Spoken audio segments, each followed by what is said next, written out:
Hello and welcome to Dataline Lagos on Channels Television. I'm Ayotunde Balogun. Coming up on the program, Governor Sanwo-Olu attends 19th Executive Legislative Parley, outlines 4 gains his successor will inherit. Governor Sanwo-Olu hosts 159th Joint Revenue Board meeting, and Council boosts Lagos orphanages with 60 million naira support. The Lagos State Governor, Babajide Sanwo-Olu, says his administration has started drafting a comprehensive legacy and transition bill that would legislate key policy frameworks of his government and those of the previous administrations into permanent institutional structures that would guide succeeding governments on governance. Governor Sanwo-Olu made this comment at the ongoing 19th Executive Legislative Parley at the Eko Hotel and Suites. Here's how it went. The Lagos State Governor, Babajide Sanwo-Olu, his Deputy Kadri Hamzat, members of the State House of Assembly, lawmakers at the House of Representatives, cabinet members of the State Executive Council, as well as members of the Governor's Advisory Council, converge on Eko Hotel and Suites for the 19th Executive and Legislative Parley, an annual event that highlights the deliverables of the current administration. The Office of Political, Legislative and Civic Engagement in charge of the program reel out some of the achievements under the Sanwo-Olu-Hamzat leadership. Since the last year parley, the Office of Political, Legislative and Civic Engagement has recorded significant achievement. The EcoCare Financial Assistance Program has remained a cornerstone of our social intervention efforts, providing financial support to vulnerable residents in areas such as education, healthcare, small-scale enterprise. Thousands of beneficiaries have been reached, reflecting the program scale and impact. Lawmakers and other speakers touched on coordination between the 3 arms of government and the upcoming 2027 general election, urging party members to ensure victory for the All Progressives Congress. It is essential that our actions, decisions, and frameworks are harmonized so that the Assembly and the Executive are not working or seen to be working at cross purposes or what you can call different directions. A situation where the House takes a decision or makes a pronouncement only for the Executive to take a different direction. Policy unification is critical to avoiding duplication, reducing inefficiencies, and ensuring that the government speaks with one voice in delivering development. Therefore, there should be better communication, liaison, cooperation, and consultations with the Assembly, which houses the representative of the entire people of Lagos State. Power becomes meaningful when shared. And that's why we have the 3 arms of government. No arm of government should be trusted with absolute power, because power corrupts and absolute power corrupts absolutely. That is why power has to be shared among the 3 arms of government. This separation of powers is to protect government and prevent tyranny. The 3 arms of government, they are coordinates. When you talk of coordinates, that is equal in rank or order. But let me say very clearly, without any fear of equivocation, that separation of powers must never become separation of purpose. Fellow Lagosians, the race for the coming election is hotting up, and we cannot afford to fall, to fail, or disappoint our Baba again. Therefore, we must all stand up in solidarity to defend our party. On our own part, we shall provide a level playing ground for all aspirants to prove their mettle. But let's all work together to have a peaceful contest in the interest of our party. Chairman of the Governor's Advisory Council draws the attention of the government to delivery of quality service to the people. Today in our country, the legislature, the executive look like a depot of job seekers. And so therefore everybody wants to be there. And so it is necessary for the legislature and the executive and for all of us to begin to look at whether is it not necessary to begin to determine now, because of our position in respect of our advancement, the period that people will serve in the legislature. Governor Sanwo-Olu says he is determined to do more for the people of Lagos as he winds down his tenure. In our final year, we must do more than just to review. We also want to put on the table, working with the House, a comprehensive legacy and transition bill that will legislate and help keep key policy framework into permanent institutional structure, so that the next administration will inherit not just projects, but they will inherit functional systems. Thirdly, we're hoping that we will convey a citizens' assembly on equal participation. The assembly, we hope, will bring together women, youth organizations, persons with disability, and underrepresented communities to produce a concrete roadmap for inclusivity. Fourthly, we will also push to ensure that we'll publish a full, publicly accessible State of Lagos report by the fourth quarter of this year. It will be an honest, data-driven account of where we have started, what we have achieved, and what remains. And we believe Lagosians deserve to know. You all have to have access to information and access to see what we have done in the last 7 or 7+ years at that time.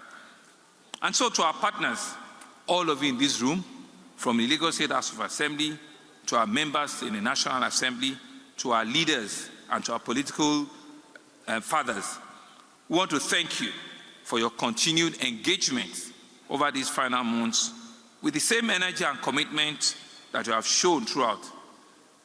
We must ensure that the oversight that we have is complete. The budget we have enacted that will see it to the end. That they are not just routine items, that they are final chapters of a shared story that Lagos will judge all of us by the records that we keep.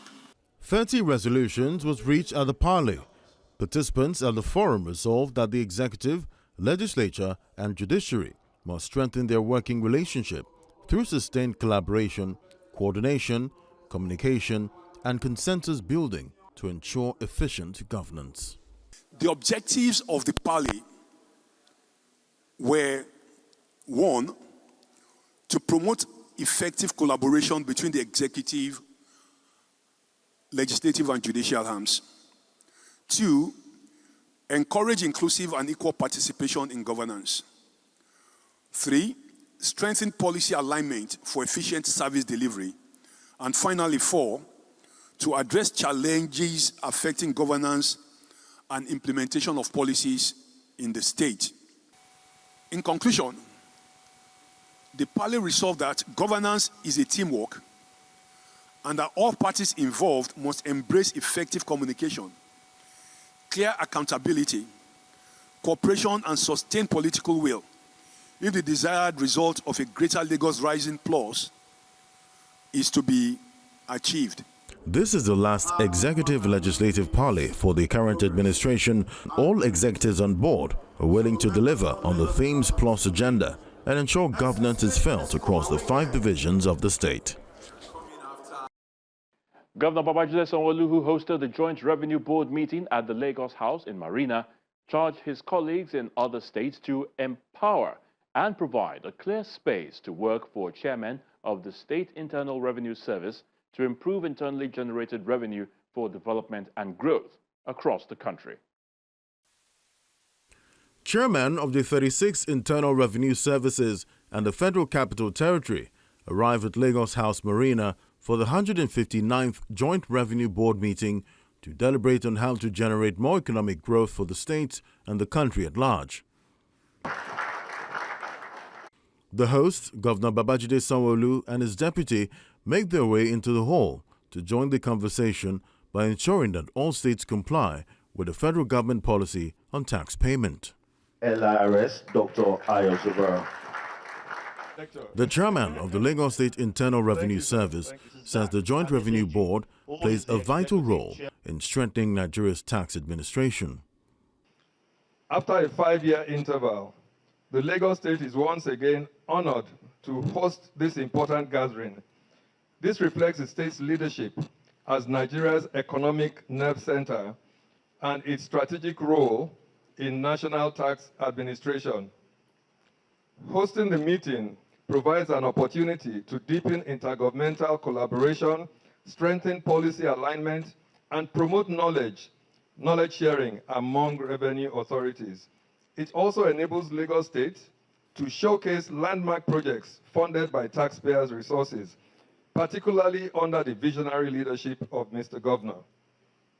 This includes the Blue Line Rail project, which we all visited yesterday, and it was indeed a turning point for most members of the Joint Revenue Board.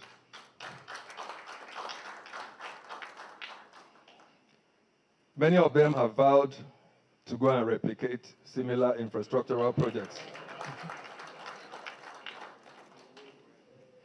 So these other critical transport and infrastructure developments have significantly improved mostly the ease of doing business and overall economic activity within the state. These strides not only demonstrate the direct impact of prudent revenue utilization, but also positions Lagos as a model for linking tax administration to tangible development outcomes, while contributing meaningfully to national tax policy discussions aimed at enhancing fiscal sustainability, ease of compliance, and revenue performance. On the part of the Joint Revenue Board, advancing subnational tax administration through harmonization is both relevant and timely. Lagos recorded over 1.7 trillion in Nigeria last year, representing a 39% increase compared to the 1.2 trillion generated in 2024. The board is highly encouraged by this performance, particularly as these revenues are being effectively deployed to improve the welfare of citizens through critical infrastructure and social investments. Notably, we commend your dynamic leadership for several impactful projects, including the recently commissioned Ojota-Okpebi 5.04-kilometer link bridge, designed to ease traffic congestion across key commercial corridors, such as Okpebi, Allen, Maryland, and Ojota. I think the governor deserves a round of applause for this. In the area of food security, the mid-level food agro-hub in Abidjan, situated along Lekki Expressway, stands as a significant milestone. The facility features modern storage systems and expansive trading spaces to support agricultural value chains. I think the government deserves another round of applause. Governor Sanwo-Olu says Lagos IGR now finances over 60% of the state budget. He expresses administration's readiness to undertake mutual beneficial initiatives between the Joint Revenue Board and the Lagos State that will strengthen tax from the board. But for us, it's really about our citizens. It's about the people that has given us the trust to believe in us, for them to pay these taxes as and when due. And for us as a government, my deputy and I are consistently committed to ensure that we will leave this place a lot better than we've met it. You've gone on the red line, or the blue line. The blue line is even just half of the size of the red line. The train you entered yesterday, the red line that we're bringing is twice that size in terms of even the size, of the infrastructure. And we're building and ensuring that Lagos can have what we call a multimodal transportation system that is using rail, that is using the waterways that you see all around the body of Lagos, and is using also mass urban transportation. And we're pushing all of this together to ensure that people can move freely and easily from one part to the other. One place that we were excited about, which you probably will not have visited, is our food logistics hub. Your states, especially from the north central and the northeast, are the ones that supply the food basket of the country. But because of how strategic we know food security is for a big city like ourselves, we're building the largest food logistics hub in the whole of Africa. We're building it here in Lagos that will ensure that we can take care of food security in Lagos. It's going to be the largest storage facility of cold, dry, and we're building around them middle-level markets. The one the Executive Secretary just mentioned, which is in Abidjan, which will commission. We're building about 7 of them concurrently, which will be able to feed in, into the large logistics hub. We're building the biggest pediatric hospital, the biggest specialist hospital, the biggest, mental health hospital in the whole of sub-Saharan Africa. We're not just leaving it to our state alone, our country. We're looking at what people have done and we're raising the bar. We believe that our Mercy Children Hospital will be the biggest, which will complete. Our Ojo Multi-Specialist Hospital will be the biggest. Our mental health, rehabilitation hospital, because mental health is also real, will be the biggest. These are some of the things that we're doing. We're not just doing it in health, we're also doing it in education. You mentioned the schools that we just commissioned in Tolu. Beyond that, even in tertiary level, we've added 2 state universities to the one that we met 6 years ago. So the state also has 3 state universities just to be able to meet up. And our state university, which is LASU, is the most preferred, is the most sought after, is the biggest university in the country today with over 75,000 students. So we're not just leaving our chances to collect revenue, is to say that we're doing it and we're doing it, hopefully, believing that Lagos deserves, the very best. Internal Revenue Services across the 36 states say they are willing to collaborate, share data, and fully align with the new national framework to strengthen the Joint Revenue Board for the interest of all Nigerians. Lagosians, it is no news that the present administration of Mr. Governor Babajide Sanwo-Olu delivered projects in different sectors of the economy through the themes agenda. With this success in mind, the second term of the present administration has included social inclusion, gender equality, and the affairs of youths in its agenda. Now, we have the Themes Plus agenda. With this, no one is left behind on account of their social status, gender, or age. Lagosians, be prepared for another 4 years of a total revamp in all sectors.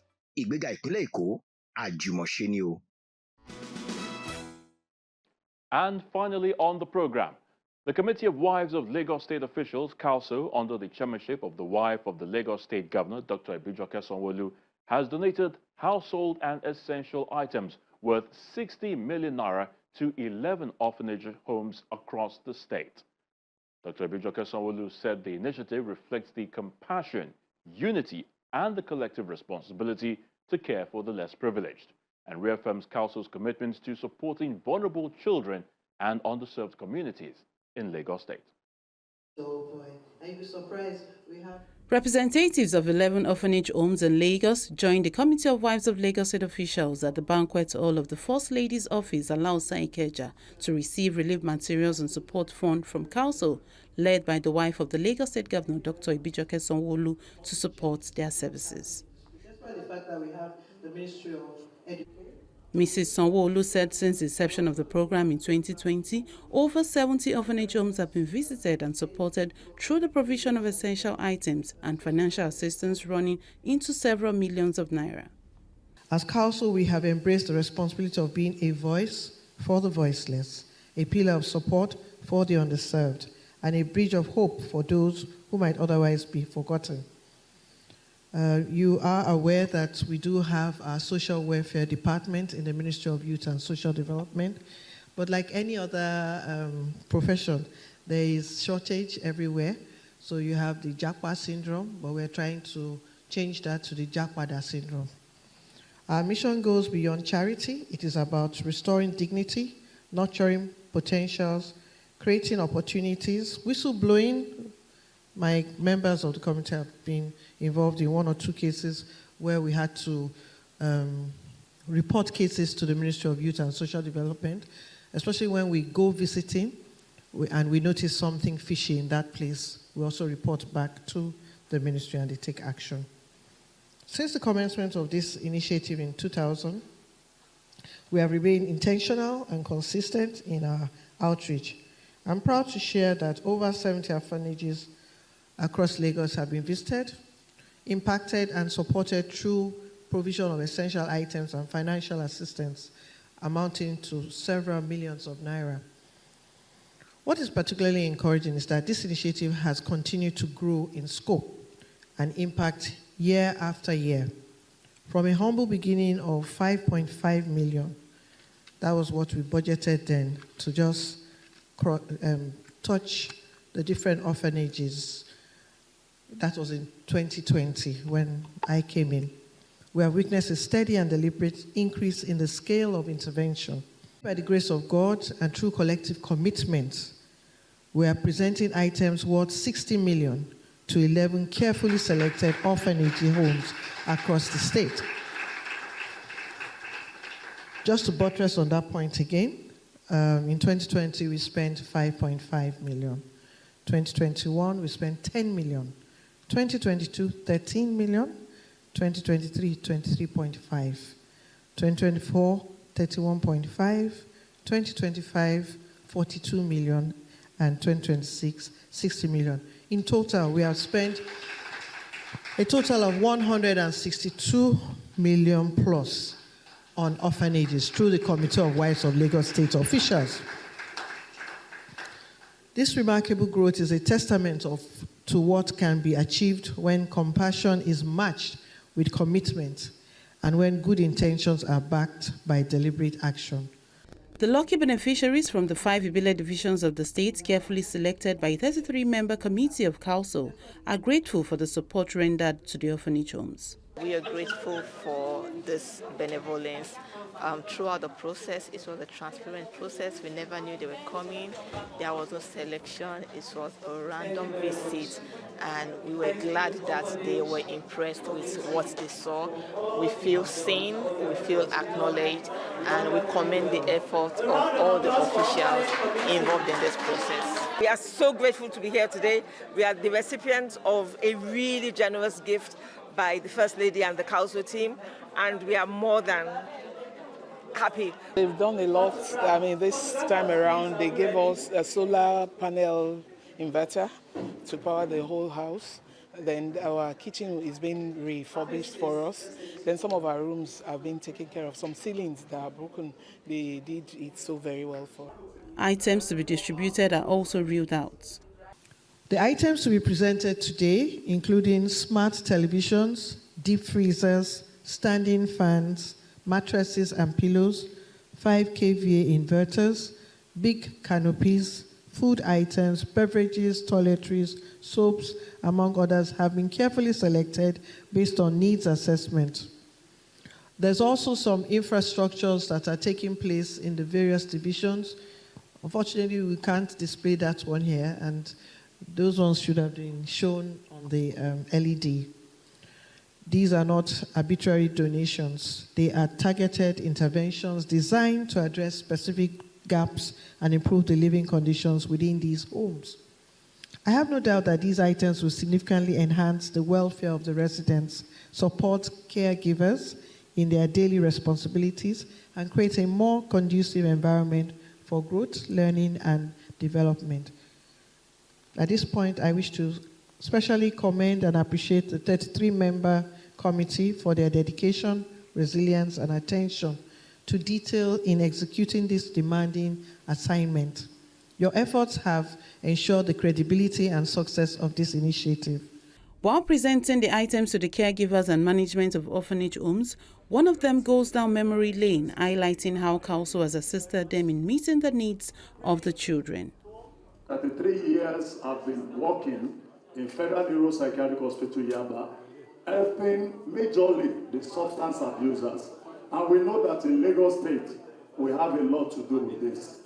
I want to say a very big thank you to the council team, giving us, you called it a relief item, but it is not. It's a needed item that if we go back to that home, we'll be able to do much that is needed of us. And I want to thank every one of us who have come here to grace this very occasion. God will continue to bless you. I want to thank the team for their resilience, for their support, for all that they have been giving. Just look around. You can see, I heard Her Excellency saying, this is very, very good. Please can we give a round of applause once again? And I know that by the special grace of God, it will continue to grow. The Lord will bless your pocket. The Lord will bless Lagos State. And by the grace of God, all those things that we needed in Lagos State to grow, the Lord will provide for us in Jesus' name. These items are tailored towards addressing specific gaps and improve living conditions, operational efficiency, and well-being of residents in the orphanages. Okay. The check of 1.6 million naira for school support for Destiny or Trust Fund in Ibejuleke. Council also calls on concerned citizens to collaborate in creating a more inclusive society where every child is valued and given the opportunity to thrive. So, this is where we call it a day on this week's edition of the program, Dateline Lagos. As always, thank you so much for watching. I'm Ayotunde Balogun. Remember, obey all state laws, be the best you can, and all you do. But most importantly, please live a healthy life. Till next time, it's bye for now.